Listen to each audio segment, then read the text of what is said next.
Discerning the Book of Revelation, the Seventh Seal, Part 2. We saw in our last study that when the seventh seal was opened, there was silence in heaven. I compared this silence to another event when God was silent during the intertestamental period, and I concluded, based on scriptural evidence, that this was due to the fact that God was indignant because the Jews and the priests forgot about him and ignored the law of Moses.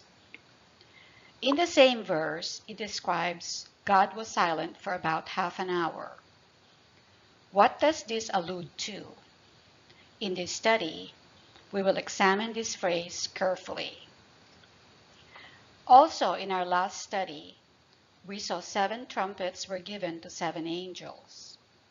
I presented the idea, based on scriptural evidence, that these trumpets are harbingers of the second coming of Jesus Christ. As well, I concluded that the souls in white robe that were revealed when the 5th seal was opened were the same saints praying before the golden altar in heaven with a burning incense. These saints were crying out to God for revenge. We will examine in the next 2 studies if God answered their prayer.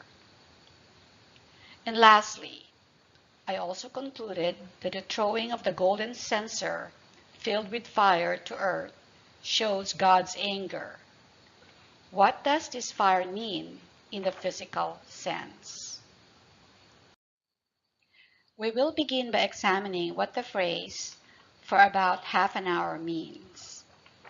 Revelation 8, verse 1.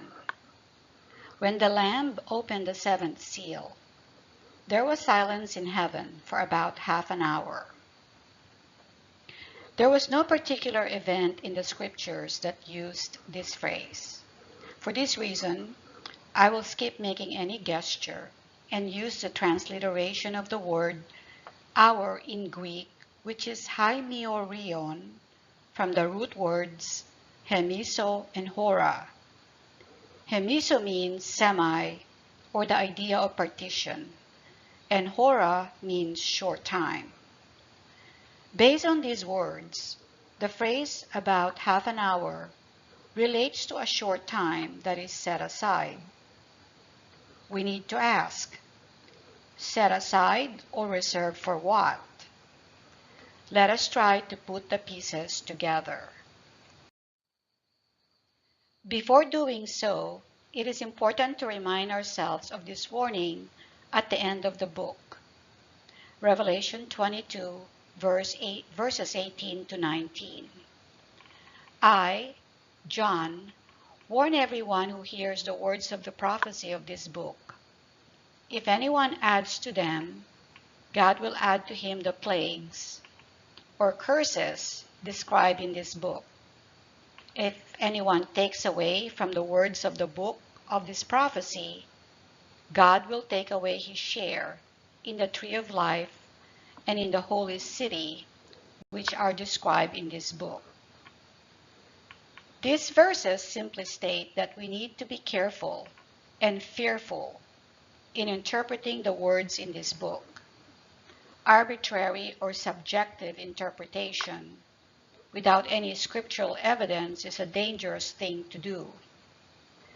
As there is blessing attached to studying the book of Revelation, there's also a curse attached to it. Remember, we are studying the Holy Word of God, and we must handle it with utmost care because God is holy. Let us continue. I am convinced that the silence of God for about half an hour is an intermission after the 7th seal was opened and before the first trumpet is blown. This is a short time set aside to prepare because God's wrath is coming to the earth. As I noted in the beginning and throughout the study, prophecies are not the same as reading history. We read history in chronological order because they were penned by men or women accordingly to the order of time, after the events happen. Prophecies, on the other hand, are not given at one time. For example, the prophet Jeremiah received prophecies from God for 40 years, starting from 627 BC to 586 BC. Another is the prophet Ezekiel in the Old Testament. He received prophecies from God for a period of 30 years, from 598 BC to 568 BC. Prophets wrote what they see and hear. This is the same with John. Our responsibility to know him through his word is to piece these prophecies together according to history, not according to speculations or news. Having said that, we are now turning back to Revelation 7 after doing Revelation 8 last week. Revelation 7 verse 1. And after these things I saw 4 angels standing on the 4 corners of the earth, holding the 4 winds of the earth, that the wind should not blow on the earth, nor on the sea, nor on any tree. Revelation 7 verses 2 to 3. Then I saw another angel ascending from the rising of the sun, with the seal of the living God, and he called with a loud voice to the 4 angels who had been given power to harm earth and sea, saying, Do not harm the earth or the sea or the trees, until we have sealed the servants of our God on their foreheads. Observe the arrow pointed to the 5th angel on the right side of the image. In these 2 verses, the 5th angel that came from the east with the seal of the living God commanded the 4 angels not to do any harm to the earth or sea or trees until the servants of God receive the seal on their foreheads. We can infer from these verses that this may be the short term set aside to prepare before the 4 angels can do any harm. Briefly, let's look closely at this angel that came from the east with the seal of the living God. Luke 1 verse 78. Through the tender mercy of our God, whereby the day spring from on high had visited us. Luke was describing the birth of Jesus Christ that visited us. Interestingly, the word day spring in Greek has the implication of the east, a rising light, or sunrise. The word seal in Greek means a signet, which is used literally or figuratively. Could this angel be Jesus Christ himself? We will answer this question shortly. Thus we read the marking on the forehead was done. Revelation 7 verses 4 to 8. And I heard the number of the sealed, 144,000, sealed from every tribe of the sons of Israel. 12,000 from the tribe of Judah were sealed, 12,000 from the tribe of Reuben, 12,000 from the tribe of Gad, 12,000 from the tribe of Asher, 12,000 from the tribe of Naphtali, 12,000 from the tribe of Manasseh, 12,000 from the tribe of Simeon, 12,000 from the tribe of Levi, 12,000 from the tribe of Issachar, 12,000 from the tribe of Zebulun, 12,000 from the tribe of Joseph, 12,000 from the tribe of Benjamin were sealed. As most of the objects we see in the book of Revelation, they are metaphors or symbols. As such, the marking of the forehead is also a metaphor.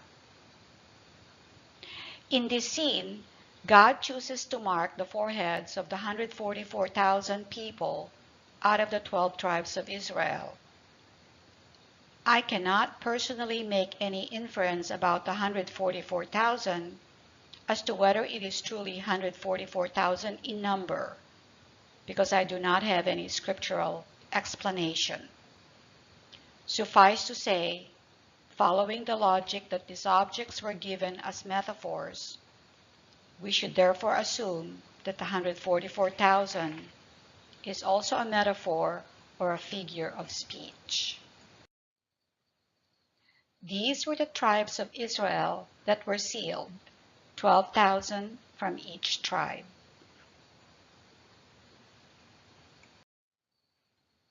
As a side note, and to challenge your biblical acuity in the Old Testament, what tribe is missing of the original 12 tribes from the list on the previous slide? Or another way to put it, what tribe does not belong to the original 12 tribes? The original 12 tribes were named in the order of their birth in Genesis 49, verses 1 to 28. This chapter describes Israel's blessings to his 12 sons before he died. The seventh son was Dan, and he was not part of the 12 tribes that were sealed in Revelation 7. He was replaced by Manasseh, the oldest son of Joseph. According to Israel's prophecy about Dan, in Genesis 49 verse 17, Dan shall be a serpent in the way, a viper by the path, that bites the horse's heels, so that his rider falls backward. This prophecy was fulfilled by Judas Iscariot. He was a serpent in the way that sold Jesus to the Pharisees for 30 pieces of silver. As a result, Dan's inheritance was taken away, and he was no longer part of the 12 tribes. This chart shows the original 12 tribes listed on the right and the revised 12 tribes listed on the left. Dan was replaced by Manasseh, the first son of Joseph. Back to the verse we are deciphering. What was the sealing all about? We can answer this by reviewing other scriptures. In order to understand fully what the mark on the forehead signifies, we must turn to the book of Ezekiel in the Old Testament. Ezekiel was called to be the prophet to the exiles in Kebar River in Babylon. That began in 598 BC, when Nebuchadnezzar exiled many Jews to Babylon. He was contemporary of Daniel and Jeremiah. Ezekiel was shown this prophecy more than 600 years before John the Apostle saw a similar vision. Ezekiel 9, verse 2.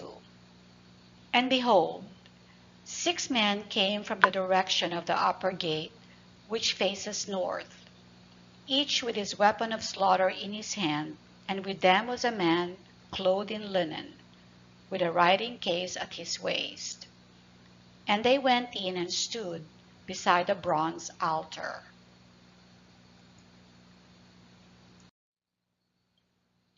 Let us turn to 2 Chronicles chapter 1 verse 6 to understand what the bronze altar represents. 2 Chronicles 1 verse 6. And Solomon went up there to the bronze altar before the Lord, which was at the tent of meeting, and offered 1,000 burnt offerings on it. In the vision that Ezekiel saw, the 6 men with a weapon of slaughter in their hands were standing by the bronze altar. This implies they were ready to perform the sacrifice. In these next 2 verses from Ezekiel, God called a man clothed in linen who had a writing case at his waist. Ezekiel 9, verses 3 and 4. And he, God, called to the man clothed in linen who had a writing case at his waist. And the Lord said to him, pass through the city, through Jerusalem, and put a mark on the foreheads of the men who sigh and groan over all the abominations that are committed in it. To paraphrase, the man clothed in linen with a writing case at his waist was instructed by God to go to the city of Jerusalem, to put a mark on the foreheads of individuals who sigh and groan over the evil that are committed in Jerusalem. This suggests that this man was designated by God as the judge. As a judge, he chooses to mark according to two requirements: the people who are sighing and groaning. The acts of sighing and groaning simply means suffering. They are suffering because of the evil that was going on around them in the city of Jerusalem. I believe this man was Jesus Christ himself because of the role that was given to him as the judge. As such, he was the same angel that marked the forehead of the 144,000 individuals. Continuing on to Ezekiel chapter 9, verses 5 to 7. And to the others, he, God, said in my hearing, pass through the city after him, and strike. Your eye shall not spare, and you shall show no pity. Kill old men outright, young men and maidens, little children and women, but touch no one on whom is the mark. And begin at my sanctuary, defile the house, and fill the courts with the slain. Go out. So they went out and struck the city. God commanded the 6 men with a weapon in their hand to kill everyone without the mark on the foreheads in Jerusalem, beginning in the sanctuary, and to pollute the house of God, which was the temple. But they were told not to touch anyone with a mark on his or her forehead. This was a prophecy that was told by God to Ezekiel in 593 BC about the future of Jerusalem or Israel. The marking on the forehead was a similar phenomenon to the blood on the doorpost and lintel of the house in Exodus 12. Exodus 12, verse 7. Then they shall take some of the blood and put it on the 2 doorposts and the lintel of the houses in which they eat. Exodus 12, verse 12. For I will pass through the land of Egypt that night, and I will strike all the firstborn in the land of Egypt, both man and beast. And on all the gods of Egypt I will execute judgments. I am the Lord. Exodus 12, verse 13. The blood shall be a sign for you on the houses where you are. And when I see the blood, I will pass over you, and no plague will befall you to destroy you when I strike the land of Egypt. The mark on the forehead is the same. It is a sign to preserve individuals from God's wrath or judgment.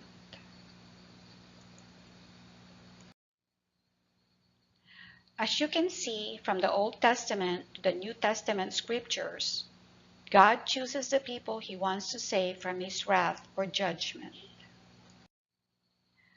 Notice that in Exodus 12, a household or a group of people was saved from God's judgment. This is no longer the same. God's plan of saving people from the Old Testament to the New Testament changed when Jesus Christ came. In the Old Testament, the nation of Israel was chosen. In the New Testament, it is no longer based on nationality or heredity.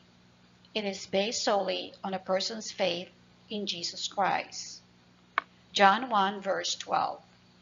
But to all who did receive him, who believe in his name, he gave the right to become children of God, who were born not of blood, nor of the will of the flesh, nor of the will of man, but of God. Another striking difference between Exodus' mark of blood on the doorpost and lintel on the house, and the Ezekiel and Revelation mark on the forehead, is that there is no more blood involved in the salvation of individuals, because it was done once and for all by Jesus Christ on the cross in Calvary. Hebrews 9 verses 12 to 14. He, Jesus Christ, entered once for all into the holy places, not by means of the blood of goats and calves, but by means of his own blood, thus securing an eternal redemption.